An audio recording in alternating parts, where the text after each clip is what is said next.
کا سے تاجروں کی دو قسمیں معلوم ہوتی ہیں۔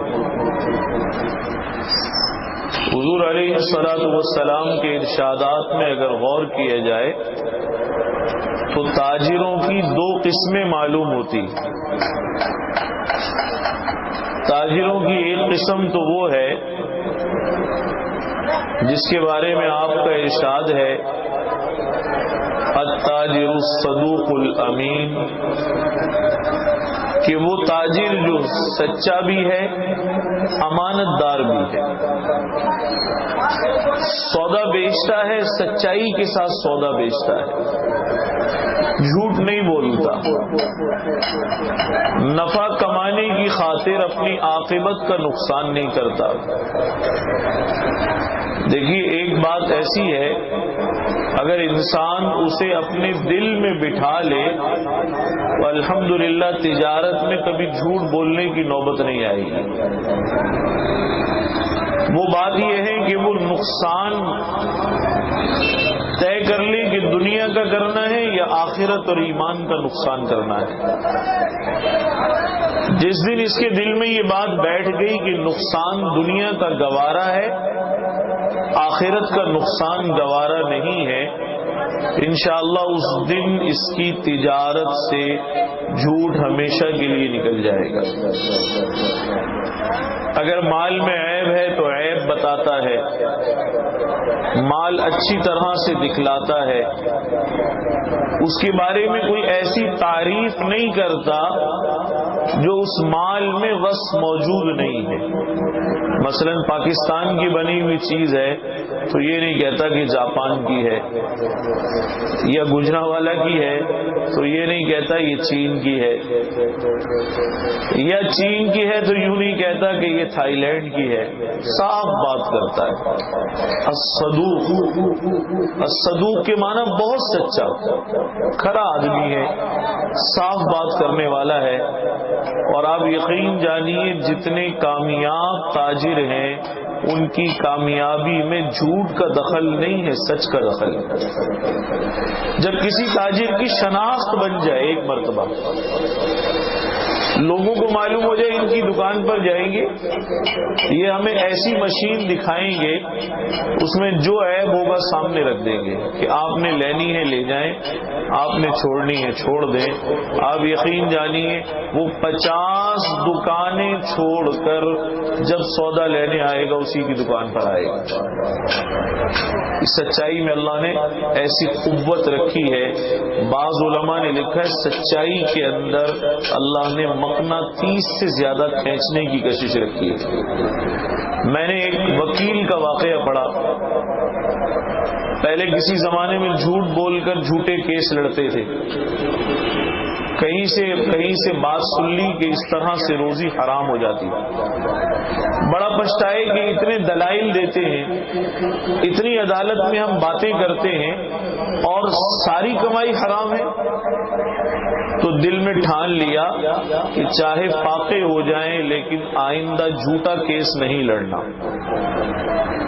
کہتے ہیں چند دن تو بڑی آزمائش آئی، اور آپ یقین جانیے چند دن کی آزمائش اس لیے آتی ہے کہ اگر ہم 10 روپے کا، حضرت تھانوی رحمۃ اللہ علیہ نے لکھا ہے، گھڑا خریدنے جاتے ہیں، اس زمانے میں تو 10 آنے کا تھا، 10-20 روپے کا گھڑا خریدنے جاتے ہیں، اسے ٹھوک بجا کر لیتے ہیں، تو کیا خیال ہے اللہ جنت کا سودا بغیر ہلائے دیں گے؟ جنت لینا چاہتے ہیں وہ بھی تجارت کے راستے سے، اللہ ہلائیں گے نہیں؟ چند دن کہتے ہیں بہت آزمائش آئی، بڑا امتحان آیا، بڑی تکلیف آئی، ساری آمدنی بند ہو گئی، کیس آنا بند ہو گئے، مقدمے لڑنا کا سلسلہ ختم ہو گیا۔ چند دن کے بعد یہ بھی شہرت ہو گئی کہ انہوں نے جھوٹے کیس لڑنا چھوڑ دیا، کسی کے جھوٹے مقدمے کی پیروی نہیں کرتے، یہ شہرت بھی ہو گئی۔ ایک کیس آیا اور وہ بالکل سچا مدعی حقدار تھا، ججوں تک بھی بات پہنچ گئی تھی کہ یہ فلاں وکیل صاحب اب اس لیے نہیں آتے کہ وہ کسی کی جھوٹی پیروی کرنا نہیں چاہتے۔ وہ جیسے ہی کیس لے کر وہاں پہنچے عدالت میں، چند دن میں ان کے حق میں فیصلہ فیصلہ ہو گیا۔ تو وہ کہنے لگے کہ جب میں جھوٹ بول کر کماتا تھا اس زمانے میں 70,000 روپے میری کمائی تھی، اب سچ بول کر کماتا ہوں اس سے 4 گنا زیادہ کمائی ہے۔ میرا چہرہ دیکھ کر جج سمجھ جاتا ہے کہ کیس صحیح ہے۔ تو آپ جو تاجر ہے اگر وہ سچا ہو تو 50 دکانیں عبور کر کے خریدار اس کے پاس آئے گا، اسے معلوم ہوگا ان کے سودے میں جھوٹ شامل نہیں۔ تو پہلی قسم تاجروں کی الصدوق الامین، سچا امانت دار۔ سچا کیسا سچا؟ حدیث شریف میں آتا ہے حضور علیہ الصلوۃ والسلام بازار میں تشریف لے گئے، ایک صحابی گندم بیچ رہے تھے، آپ نے اس کی ڈھیری میں ہاتھ داخل فرما دیا، اندر جو ہاتھ گیا تو محسوس ہوا کہ اندر سے تو گیلی ہے اوپر سے سوکھی ہوئی ہے۔ آپ نے فرمایا تم اللہ سے نہیں ڈرتے؟ اوپر سے سوکھی رکھی ہوئی ہے اندر سے گیلی رکھی ہوئی ہے، جب تم اس کو تول کر بیچو گے تو دونوں قسم کی چلی جائے گی، تمہیں اللہ سے ڈرنا چاہیے۔ انہوں نے عرض کیا یا رسول اللہ ہر آنے والے کو یہ بتاتا ہوں کہ یہ گندم مخلوط ہے، اوپر سے سوکھی ہے اندر گیلی بھی موجود ہے، وہ اپنی خوشی سے لیتا ہے تو اسے دیتا ہوں۔ آپ نے فرمایا پھر ٹھیک ہے، اگر بتا کر دے رہے ہو پھر ٹھیک ہے۔ بعض لوگ کہتے ہیں کہ 2 نمبر چیز نہیں بیچنی چاہیے، میں آپ سے عرض کرتا ہوں آپ 4 نمبر بھی بیچ سکتے ہیں، 5ویں نمبر کی چیز بھی بیچ سکتے ہیں، لیکن بتا دیں اسے۔ اس کا سبب یہ ہے کہ ایک خریدار ہے جو 1000 روپے والی چیز خرید سکتا ہے، ایک وہ ہے جو 500 والی خرید سکتا ہے، ایک 400 والی خرید سکتا ہے، اور ایک بیچارہ 100 والی خرید سکتا ہے۔ تو دکاندار کو تو سب کی ضرورت کا مال رکھنا ہے۔ یہ جو لوگ کہتے ہیں انہوں نے دکان میں کئی نمبروں کا مال رکھا ہوا ہے، ان کی تجارت حرام ہے، یہ غلط بات ہے۔ کئی قسم کا مال رکھنا منع نہیں ہے، وہ تو گاہک کی ضرورت ہے، جیسی چیز طلب کرے گا ویسی دینی ہے، لیکن جو جیسا ہو اسے ویسا ہی بتا کر دیں، اس کا وہی نمبر بتائیں، اس کا وہی معیار بتائیں۔ آپ سن کر حیران ہوں گے، جو تاجر امانت دار ہو، جو تاجر سچا ہو، حدیث شریف میں آتا ہے کل قیامت کے دن یہ انبیاء کے ساتھ ہوگا، شہداء کے ساتھ ہوگا، اور صالحین کی صف میں کھڑا کر دیا جائے گا۔ لوگ بعض روایات میں آتا ہے حیران ہو کر پوچھیں گے یا اللہ کیا یہ بھی نبی ہیں؟ یہ جو لوگ کھڑے اس صف میں شامل ہیں کیا یہ بھی نبی اور شہید ہیں؟ انہیں بتایا جائے گا نہ یہ نبی ہیں نہ یہ شہید ہیں، یہ تو بس تجارت میں سچائی اور امانت سے چلنے والے ہیں۔ آپ بتائیں کتنی بڑی دولت ہے، نہ نبی ہے نہ شہید ہے، لیکن شہیدوں اور نبیوں کی صف میں شامل کیا جا رہا ہے۔ یہ اعزاز اللہ اس تجارت ہی کی وجہ سے آپ کو عطا فرما رہے ہیں۔ تو تاجروں کی پہلی قسم ہے جو سچ بول کر تجارت کرے، امانت کے ساتھ تجارت کرے، ناپ تول میں کمی نہ کرے۔ صحابہ اکرام کی ایک جماعت چند افراد پر مشتمل ایک تجارتی قافلے کے ساتھ بعض تاریخی روایات میں آتا ہے وہ چین پہنچے۔ حکیم الاسلام قاری طیب صاحب رحمۃ اللہ علیہ نے یہ واقعہ ذکر کیا ہے اپنے خطبات میں۔ حضرت فرماتے ہیں وہ چین کے بازار میں پہنچے، انہوں نے سودے نکالے اور خرید و فروخت شروع ہو گئی، بیچنا شروع کر دیا۔ چند دن کے بعد اس شہر کے جتنے خریدار تھے انہوں نے اپنے بازار چھوڑ دیے، وہ سب ان صحابہ اکرام سے خریداری کرنے لگے۔ تو وہ جو مقامی بازار والے تھے وہ حیران رہ گئے، انہوں نے کہا پتہ نہیں کیا عمل کیا انہوں نے آ کر کہ لوگوں نے ہم سے سودا خریدنا چھوڑ دیا، لوگ مسافروں سے سودا خرید رہے۔ بہت حیران ہوئے اور بادشاہ کو جا کر خبر کی۔ قاری طیب صاحب رحمۃ اللہ علیہ نے لکھا ہے بادشاہ سے کہا کہ اگر آپ چاہتے ہیں کہ ہمارے گھروں کے چولہے جلتے رہیں ان مسافروں کو یہاں سے روانہ کرے۔ بادشاہ عادل تھا، اس نے کہا کہ ان کو بلا کر یہ تو پوچھیں کہ آخر وہ کر کیا رہے ہیں، وہ کس قسم کی تجارت کر رہے ہیں کہ تمہارے اپنے لوگ وہ تم سے خریداری کرنا پسند نہیں کرتے، ان سے خریدنا پسند کرتے۔ تو ان حضرات کو بادشاہ کے دربار میں طلب کیا گیا۔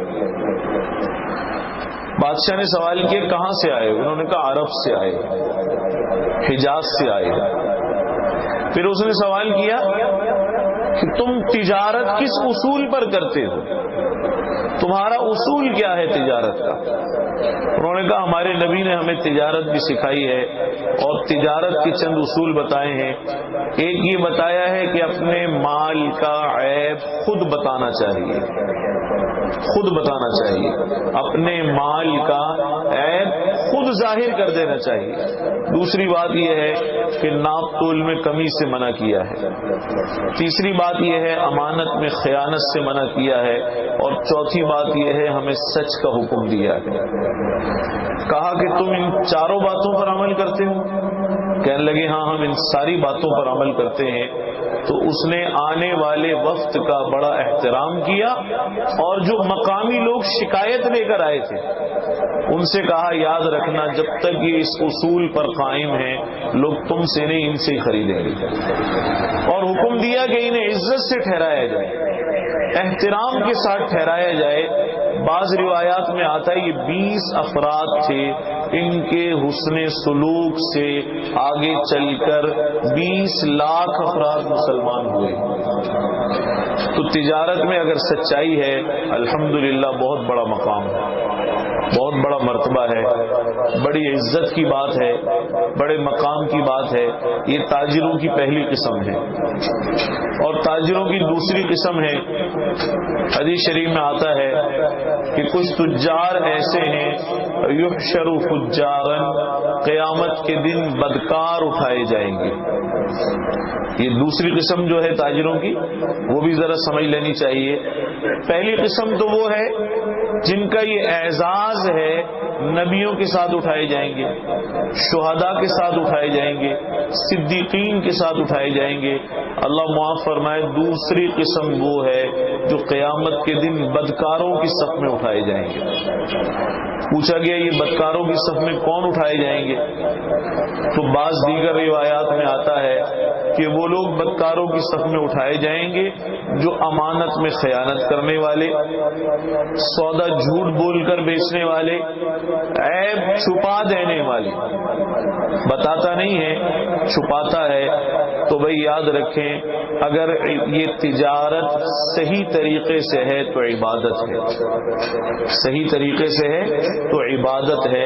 ہمارے حضرت رحمت اللہ علیہ فرمایا کرتے تھے اپنی دکانوں پر جائے یہ سمجھ کر نہ جائیں کہ دنیا کمانے جا رہا ہوں، یہ سوچ کر جائیں کہ یہ بھی عبادت کی ایک قسم ہے، کسب حلال بھی عبادت ہے، یہ عبادت کی ایک قسم ہے۔ اور فرمایا کرتے تھے عبادت کے دوران گالی نہیں دی جاتی، تم دکان پر گالی نہ دینا۔ عبادت کے دوران تصویریں نہیں لگائی جاتی، کوشش کرنا اپنی دکانوں میں تجارت گاہوں میں تصویریں نہ لگانا۔ عبادت کے دوران بیہودہ گفتگو نہیں کی جاتی، آپ بیٹھیں اپنے عملے کو بھی تاکید کریں، گالم گلوچ نہ کریں، بیہودہ گفتگو نہ کریں، ان کے ذہن میں ڈالیں بھائی یہ جو ہم دکان پر کمانے کے لیے آتے ہیں اگر ہم سچائی کے ساتھ کمائیں تو یہ بھی عبادت ہے، یہ بھی عبادت کی ایک قسم ہے۔ تو یہ دوسری قسم میں شامل ہونے سے اللہ حفاظت